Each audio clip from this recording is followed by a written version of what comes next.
তোমরা সকলেই জানো এসএসসি নতুন পরীক্ষা নিতে চলেছে, মানে SLST 3 তার কিন্তু নতুন বিজ্ঞপ্তি আসতে চলেছে।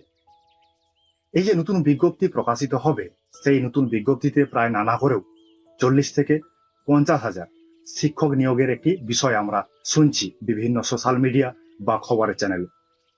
মানে এই যে শিক্ষক শিক্ষিকা নিয়োগ করা হবে, সেটা 11, 12, 9, 10 এবং টেট পরীক্ষার মধ্য দিয়ে, মানে 6 থেকে 8 পর্যন্ত যে টেট পরীক্ষা হয় তার মধ্য দিয়ে শিক্ষক নিয়োগ প্রক্রিয়া হবে বা শিক্ষক নিয়োগ হতে চলেছে। এটা কিন্তু আমরা খবরে পেয়েছি বা জানি, শুনছি বিভিন্ন মাধ্যম থেকে। আবার যেই পরীক্ষাটি হচ্ছে, সেই পরীক্ষাতে মহিলাদের জন্য প্রায় 1/3 আসন সংরক্ষণের ব্যবস্থা কিন্তু রয়েছে, স্পষ্টভাবে বলা হয়েছে। এসব বিষয় আমাদের কিন্তু আলোচনার বিষয় নয়। আমাদের আলোচনার বিষয় পরীক্ষা দিতে হবে, এসএসসি পরীক্ষা হচ্ছে, সেই কথা মাথায় রেখে আমাদেরকে কিন্তু পড়াশোনা শুরু করতে হবে।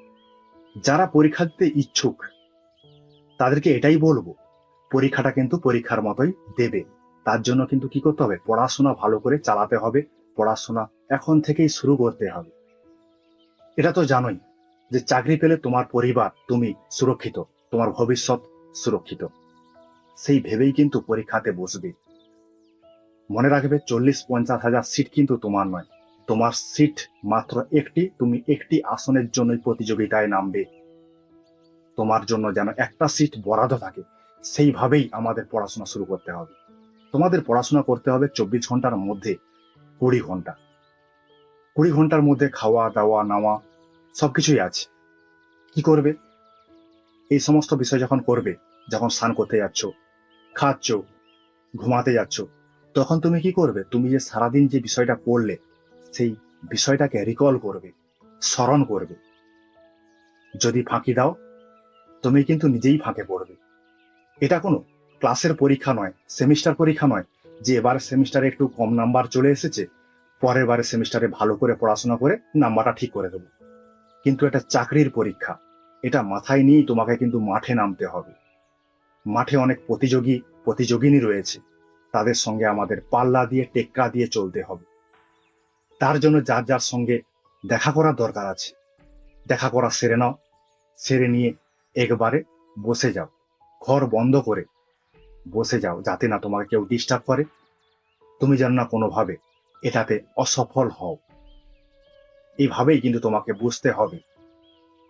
তাহলে প্রিপারেশন তো নেবে, তার জন্য কি কি বই পড়বে বা কিভাবে প্রিপারেশনটা নেবে? বাজারে অনেক প্রশ্ন উত্তরের বই আছে, বই পাবে, সেগুলো তো পড়বেই, অবশ্যই পড়বে। কিন্তু তার আগে তোমাদেরকে কি করতে হবে, টেক্সট বই যেগুলো রয়েছে, সেই টেক্সট বইগুলো আজ থেকে রিডিং পড়া শুরু করে দাও। রিডিং তোমাকে পড়তেই হবে, বিষয়বস্তু তোমাকে অবশ্যই জানতে হবে। তুমি যদি একটা থিওরির মূল বিষয়টা জানতে পারো, জেনে নাও, তাহলে ওইখান থেকে যে ধরনের কোশ্চেন আসুক না কেন, তুমি কিন্তু তার উত্তর সহজভাবেই দিতে পারবে। তার জন্য তোমার কি করতে হবে, টেক্সট বই খুঁটিয়ে খুঁটিয়ে পড়তে হবে, একবারে দাগ মেরে মেরে, কোনো জায়গাটা কিন্তু ছাড়া যাবে না।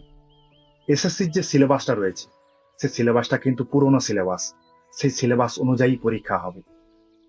সেই সিলেবাসে group A, group B, group C, এই 3টি গ্রুপে সিলেবাসটাকে বিভাজন করা রয়েছে। গ্রুপ এতে কি রয়েছে, বিভিন্ন রকম তত্ত্ব, দার্শনিক, তাদের যে থিওরি, এই সমস্ত বিষয়গুলো রয়েছে। সেখানে 20টি টপিক আমাদের পড়তে হবে। গ্রুপ বিতে কি রয়েছে, গ্রুপ বিতে ভারতের সংবিধান রয়েছে। সেই সংবিধানের সমস্ত বিষয়টা যেটা আমাদের সিলেবাসে রয়েছে, সেই সিলেবাসটা আমাদের কভার করতে হবে। সেটা গ্রুপ বির মধ্যেই রয়েছে। সেই গ্রুপ বিতে আমাদের 18টা ইউনিট পড়তে হবে। এবং গ্রুপ সি যেটা রয়েছে, সেখানে আন্তর্জাতিক আইন এবং ইউএনও, সম্মিলিত জাতিপুঞ্জ, এই দুটো বিষয় রয়েছে। মানে টোটাল দেখতে গেলে আমাদেরকে পড়তে হবে 40টা ইউনিট।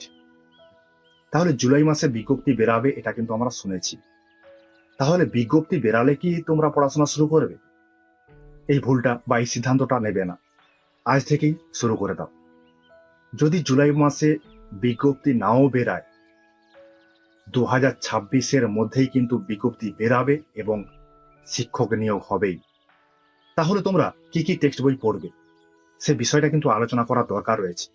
টেক্সট বই যেগুলো দেখাবো, সেই টেক্সট বইগুলো যদি না পাও, অবশ্যই তোমরা কি করবে, পুরানো যে বইয়ের দোকান আছে সেই পুরানো বইয়ের দোকানে গিয়ে বইগুলোকে সংগ্রহ করবে।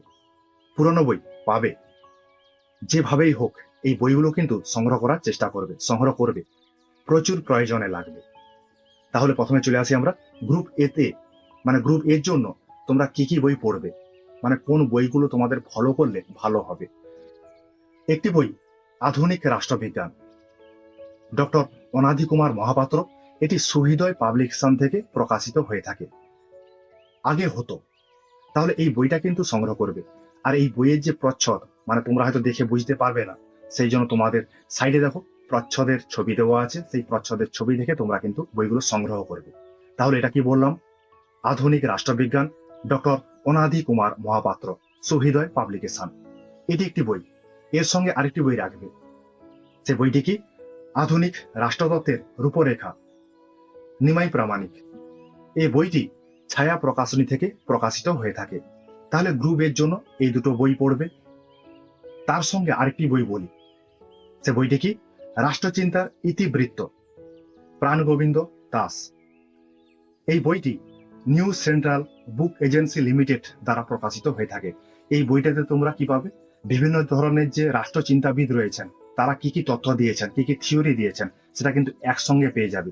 এই বইটি অনেক পুরানো বই, বইটি কিন্তু সংগ্রহ করলে তোমরা লাভবান হবে।